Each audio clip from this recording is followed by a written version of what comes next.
ഗാന്ധി സ്തൂപം തകർത്ത കണ്ണൂർ മലപ്പട്ടത്ത് ഗാന്ധി സ്തൂപം സ്ഥാപിക്കാൻ കോൺഗ്രസ്. മലപ്പട്ടത്ത് ഗാന്ധി യാത്ര നടത്തിയാണ് സ്തൂപം സ്ഥാപിക്കുക. വെള്ളിയാഴ്ച വൈകിട്ട് 3 മണിക്ക് മലപ്പട്ട സെന്ററിൽ KPCC പ്രസിഡന്റ് സണ്ണി ജോസഫ് ഗാന്ധി സ്തൂപം അനാച്ഛാദനം ചെയ്യും. കഴിഞ്ഞ മാസങ്ങളിൽ ഗാന്ധി സ്തൂപം തകർത്തതുമായി ബന്ധപ്പെട്ട സംഘർഷങ്ങളും പ്രതിഷേധങ്ങളും നിലനിന്നിരുന്ന പ്രദേശമാണ് അടുവാപ്പുറം മലപ്പട്ടം. മലപ്പട്ടത്ത് ജനാധിപത്യത്തെയും ഗാന്ധിജിയുടെ ഓർമ്മകളെയും കശാപ്പ് ചെയ്യുന്ന CPIM-നെതിരായ പോരാട്ടം തുടരുമെന്ന് മാർട്ടിൻ ജോർജ് പറഞ്ഞു. വിവിധയിടങ്ങളിൽ കോൺഗ്രസ് മുൻകൈയെടുത്ത് ഗാന്ധി സ്തൂപം സ്ഥാപിക്കുമെന്നും അദ്ദേഹം പറഞ്ഞു. ജൂൺ 6 വെള്ളിയാഴ്ച 3 മണിക്ക് മലപ്പട്ടം ഹൈസ്കൂൾ ജംഗ്ഷനിൽ നിന്നും ഗാന്ധി യാത്ര നടത്തി മലപ്പട്ടം സെന്ററിൽ സമാപിച്ച് ഗാന്ധി സ്തൂപം KPCC പ്രസിഡന്റ് സണ്ണി ജോസഫ് അനാച്ഛാദനം ചെയ്യുമെന്നും മാർട്ടിൻ ജോർജ് പറഞ്ഞു. നേതാക്കളായ മുഹമ്മദ് ബ്ലാത്തൂർ, KC ഗണേശൻ, വിജിൽ മോഹനൻ, KP ശശി എന്നിവർ വാർത്താ സമ്മേളനത്തിൽ പങ്കെടുത്തു. ഗവൺമെന്റ് ഹയർ സെക്കൻഡറി സ്കൂളിൽ നിന്നും ആരംഭിച്ചു മലപ്പട്ടം ടൗണിൽ സമാപിക്കുകയും മലപ്പട്ടം ടൗണിന്റെ ഹൃദയഭാഗത്ത്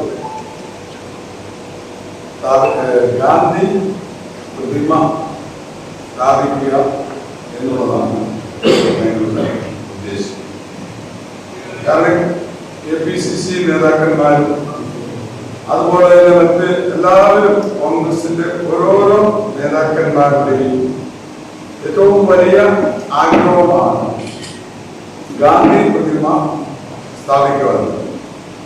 അപ്പോൾ കഴിഞ്ഞ ദിവസം മലപ്പട്ടം മണ്ഡലത്തിലാണ് ഇത്തരത്തിലുള്ള ഒരു വിഷയം ഗാന്ധി പ്രതിമ തകർത്തുകൊണ്ടുള്ള സത്യം തകർത്തിരുന്നത്. അപ്പൊ അതിനെതിരെയുള്ള ശക്തമായ ഒരു പ്രതിഷേധം അന്നേരം KPCC പ്രസിഡന്റ് ഉൾപ്പെടെയുള്ള KS MP ഉൾപ്പെടെ പ്രതിപക്ഷ നേതാവ് ഉൾപ്പെടെയുള്ള എല്ലാ നേതാക്കന്മാരും കൃത്യമായി ഗാന്ധി പ്രതിമ സ്ഥാപിക്കും എന്ന് വളരെ വ്യക്തമായി പറഞ്ഞു. അപ്പൊ ഞാൻ മലപ്പട്ടം ടൗണിൽ ഗാന്ധി പ്രതിമ സ്ഥാപിച്ചുകൊണ്ട് ബാക്കി എല്ലാ പ്രദേശങ്ങളിലും എല്ലാ മണ്ഡലങ്ങളിലും ഗാന്ധി പ്രതിമ സ്ഥാപിക്കാൻ വേണ്ടിയുള്ള പരിപാടികളുമായാണ് ഞങ്ങൾ മുന്നോട്ട് പോകുന്നത്. ഇവിടെ ഇതിന്റെ തുടക്കം എന്ന നിലയിൽ 6-ാം തീയതി ബഹുമാനായ KPCC പ്രസിഡന്റാണ് ഗാന്ധി പ്രതിമ അനാച്ഛാദനം ചെയ്തത്.